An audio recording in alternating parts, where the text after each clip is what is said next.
Bismillahirrahmanirrahim. Assalamualaikum warahmatullahi wabarakatuh. Nama saya Ahmad Hafiz dengan NIM 2108102052 dari jurusan Pendidikan Bahasa Arab kelas 5A. Di video kali ini saya ingin menyelesaikan mata kuliah Ilmu Bayan wal Badi' dari kelompok 7 dengan tema Al-Isti'arah Tamsiliyah wal Kinayah wa Aqsamuha. Baik, masuk materi yang pertama, yaitu tentang isti'arah tamsiliyah. Dalam istilah ilmu balaghah, isti'arah adalah hiya tashbiyatun khudifa ahadu tarafaihi fa alaqatuha al-musyabahah daiman. Isti'arah adalah tashbih yang dibuang salah satu tarafnya, maka alaqah pada isti'arah adalah musyabbah atau unsur kesamaan selamanya. Suatu kalimat dinamakan isti'arah jika terpenuhi 3 rukun isti'arah berikut. Yang pertama ada musta'ar minhu, yaitu kata yang dipinjam darinya atau musyabbah bih. Yang kedua ada musta'ar lahu, yaitu kata yang dipinjam untuknya atau musyabbah. Yang ketiga ada mustar, yaitu sifat yang dipinjamkan. Yang pertama ada pengertian isti'arah tamsiliyah. Adapun yang dimaksud dengan isti'arah tamsiliyah adalah tarkibun istamila fi ghairi mawudi'a lahu li'alaqatil musyabahah ma qarinatin mani'atin min iradati ma'nahu al-asli. Atau isti'arah tamsiliyah adalah susunan kalimat yang digunakan bukan pada tempatnya karena alaqah musyabbah serta ada qarinah yang mencegah untuk difahami dengan makna yang asli. Singkatnya, isti'arah tamsiliyah adalah tasbih tamsil yang dibuang musyabbahnya. Contoh, al-ilmu bila amalin kasyajari bila thamarin. Artinya ilmu tanpa amal bagaikan pohon tanpa buah. Kalau ada suatu pohon namun tidak ada buahnya, maka akan terasa kurang afdol. Begitu pula ilmu yang tidak diamalkan. Yang kedua, contoh isti'arah tamsiliyahnya yaitu ya ayyuhalladzina amanu la tuqaddimu baina yadayillah wa rasulihi wattaqullah. Hai orang-orang yang beriman, janganlah kamu mendahului Allah dan Rasulnya, dan bertakwalah kepada Allah. Ayat di atas merupakan isti'arah tamsiliyah dan merupakan penggambaran dari ungkapan tidak boleh menetapkan suatu hukum sebelum ada ketetapan dari Allah dan Rasulnya. Lalu yang kedua yaitu kinayah dan pembagiannya. Yang pertama ada pengertian kinayah. Kinayah fi lughat yakni an tatakallam bi syai'in wa turidu ghairihi. Kinayah merupakan suatu lafaz untuk melanjutkan pengertian yang lain, yaitu sindiran. Secara bahasa kinayah berasal dari lafaz kana yakunu kun. Yaitu kinayah adalah lafaz yang disampaikan dan yang dimaksud adalah kelaziman maknanya. Di samping boleh juga yang dimaksud pada makna yang sebenarnya.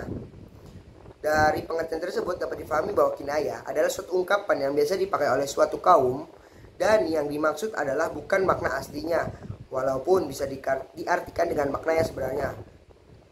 Contoh, Pak Bruno orangnya keras kepala. Kata keras kepala diartikan sikap yang tidak mau diatur, susah dinasihati atau ingin menang sendiri. Frase keras kepala memang sudah lazim digunakan oleh masyarakat Melayu untuk menunjukkan sifat yang tadi saya sebutkan, walaupun bisa saja diartikan makna sebenarnya kalau Pak Bruno memang keras kepalanya. Begitu juga dalam bahasa Arab ada beberapa ungkapan yang lazim digunakan bukan pada makna yang sebenarnya. Untuk mengetahui maknanya tentu harus menanyakan ke orang Arab langsung supaya lebih valid.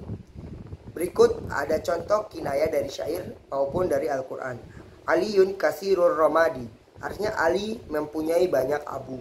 Maksud dari ungkapan di atas adalah bahwa Ali adalah orang yang dermawan. Orang Arab melazimkan bahwa yang dermawan pasti suka menjamu orang dan tentunya sering masak di rumah.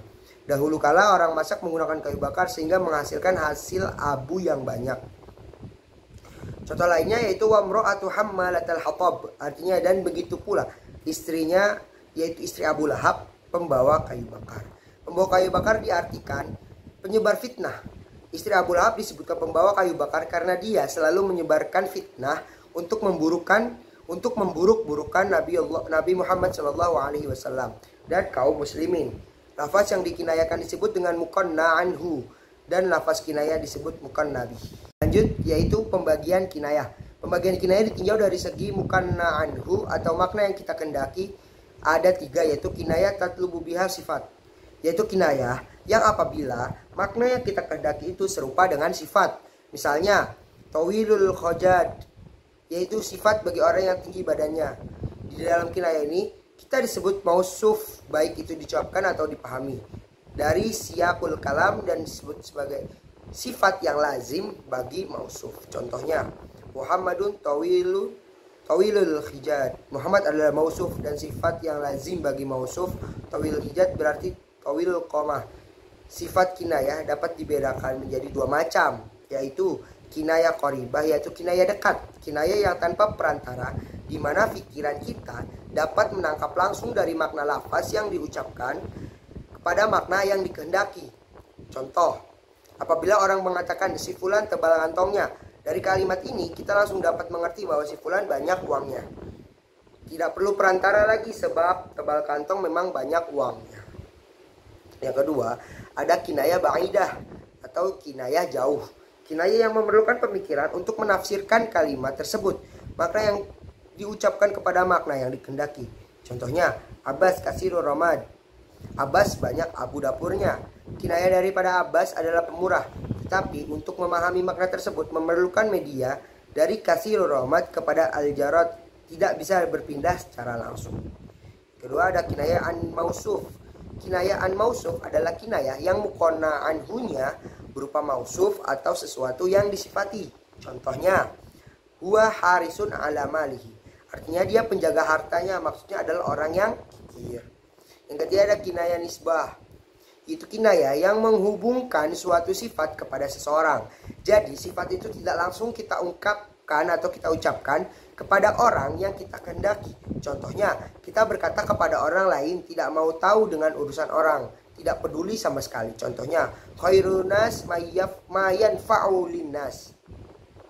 Sebaik-baik manusia adalah orang yang berguna bagi semuanya. Maksud nisbat ini adalah jika kita tidak memberi manfaat kepada orang lain, maka kita bukan orang yang baik. Lanjut, yaitu tujuan kinayah. Adapun tujuan dari kinayah adalah yang pertama menjelaskan.